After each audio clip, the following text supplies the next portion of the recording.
मुरलीधर राव साहब इस वक्त हमारे साथ जुड़ चुके हैं। पहली प्रतिक्रिया मुरलीधर जी इस वक्त आपसे।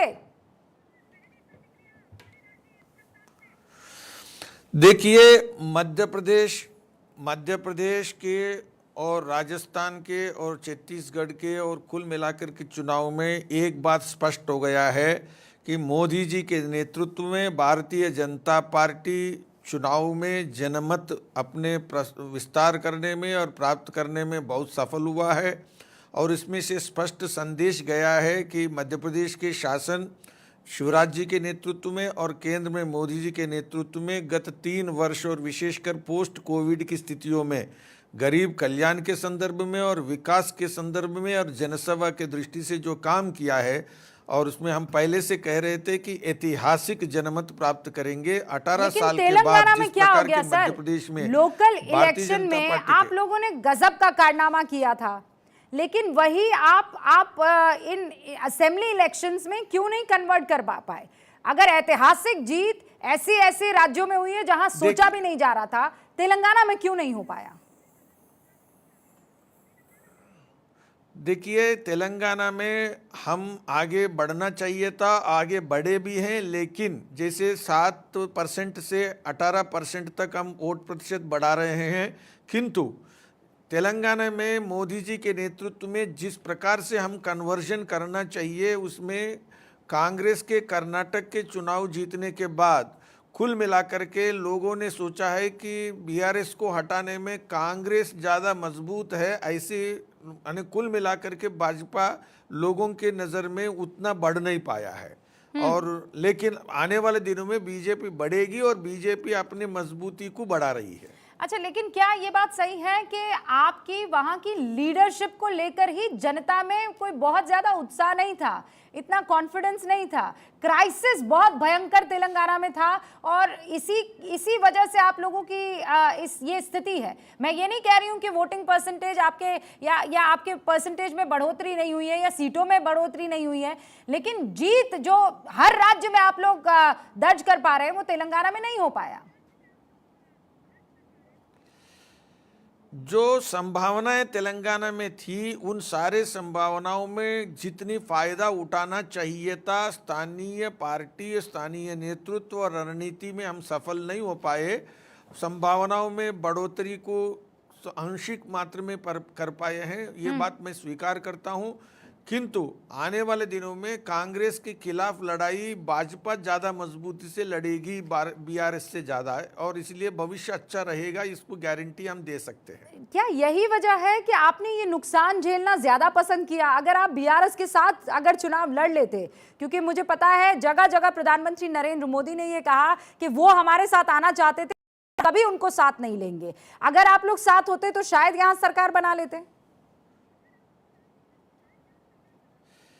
एक तो कर्नाटक चुनाव में कांग्रेस जीतने के बाद उनकी जो संगठन और उनकी जो नेतृत्व के बीच में कांग्रेस ने जो समन्वय बिठाकर विशेषकर भाजपा और बीआरएस कुल मिलाकर के कहीं न कहीं जुड़े हुए हैं, जो प्रचार किया है, उस प्रचार को जितनी तेजी से और जितनी विस्तार से हम काटना चाहिए, लगता है कि आज की स्थिति में हम काट नहीं पाए हैं। और हमारा स्थानीय नेतृत्व जिस मजबूती से समन्वय करते हुए आगे बढ़ना चाहिए वो नहीं बढ़ पाए हैं, ऐसा हम सरसरी तौर पर आकलन कर सकते हैं।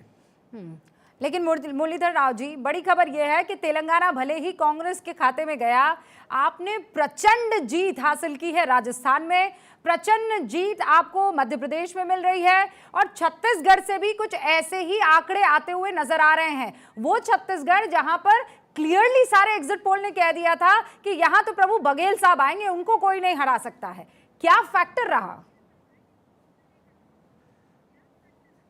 देखिए, एक बात आप ध्यान रखिए कि ये आप सांप्रदायिक दृष्टि से आप देखेंगे, परंपरागत दृष्टि से Congress versus BJP, BJP versus Congress की जो 2 ध्रुवीय राजनीति का क्षेत्र है, उसमें छत्तीसगढ़, मध्य प्रदेश, राजस्थान आता है।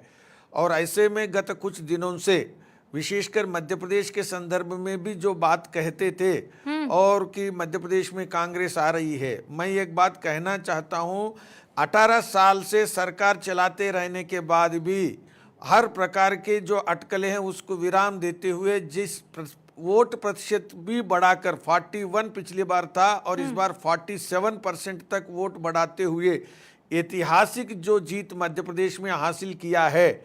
और उसको हम कहना चाहिए राजस्थान, मध्य प्रदेश और छत्तीसगढ़ में कि पार्टी मोदी जी के नेतृत्व में एक अच्छे ढंग से चुनाव लड़ी और कांग्रेस को फुल स्टॉप रखने में सफल हुए हैं।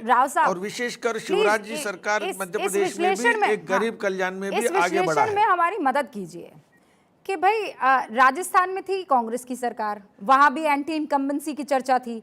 छत्तीसगढ़ में कांग्रेस की सरकार, वहां भी एंटी इनकम्बेंसी की चर्चा थी।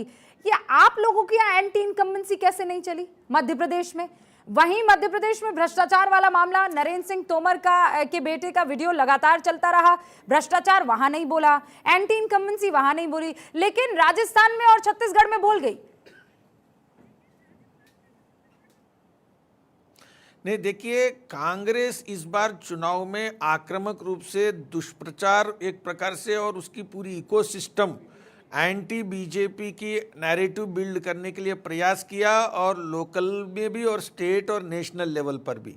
और मैं एक बात कहना चाहता हूं, मध्य प्रदेश में पूरे 3 स्टेट्स में मध्य प्रदेश में लगातार भाजपा की सरकार, और लगातार अभी तुरंत इस बार पिछली 2018 से लेकर अभी तक देखेंगे तो उसके मुकाबले में 41% से 47% वोट बढ़ाना, ये इतने साल सरकार में रहते हुए।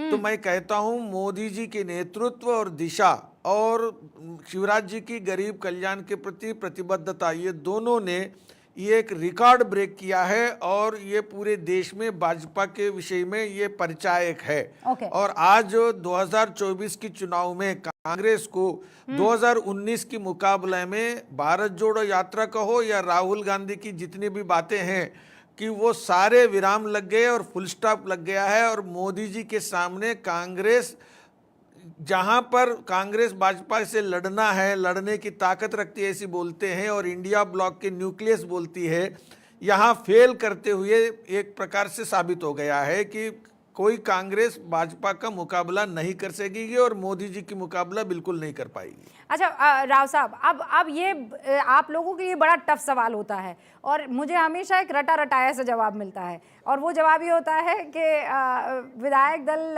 जो नेता चुनेगा वही सबसे बड़ा चेहरा सीएम के तौर पर होगा। लेकिन फिर भी मैं चाहती हूँ मध्य प्रदेश, छत्तीसगढ़ और राजस्थान, यहाँ पर कौन वो चेहरे हो सकते हैं, संभावित चेहरे? मुझे पता है कि ये सवाल जाया है, आप भी वही रटा रटाया जवाब देंगे। अब देखिए, ये प्रश्न आपका पूछना स्वाभाविक है और पूछना ही चाहिए मीडिया की ओर से, और ये लोगों को जानने की उत्सुकता होती है।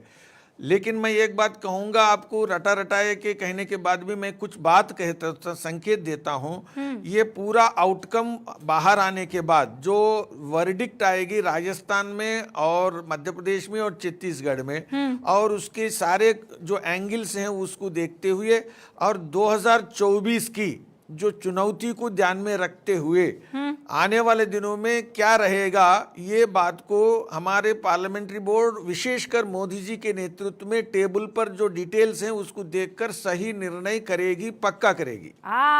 ये आपने एक इनसाइड स्टोरी दी है राव साहब कि 2024 को ध्यान में रखते हुए एक चेहरे को सामने रखा जा सकता है 3 राज्यों के चुनावों के बाद। बहुत बहुत शुक्रिया मुरलीधर राव साहब हमारे साथ जुड़ने के लिए और इतना डिटेल में हमसे बातचीत करने के लिए। मुरलीधर राव भारतीय जनता पार्टी के बड़े कद्दावर चेहरा है और तेलंगाना में लगातार जो है एक्टिव रहे हैं। वो ये कह रहे थे हाँ, हार क्यों हुई है इसका मंथन किया जाना चाहिए, लेकिन इस वक्त बीजेपी 3 राज्यों को लेकर बड़ी प्रसन्न मुद्रा में इस वक्त नजर आएगी, राजस्थान को लेकर, छत्तीसगढ़ को लेकर और इनफैक्ट मुझे ये कहना चाहिए मध्य प्रदेश, राजस्थान और छत्तीसगढ़ को भी लेकर, जहां पर बार बार एग्जिट पोल के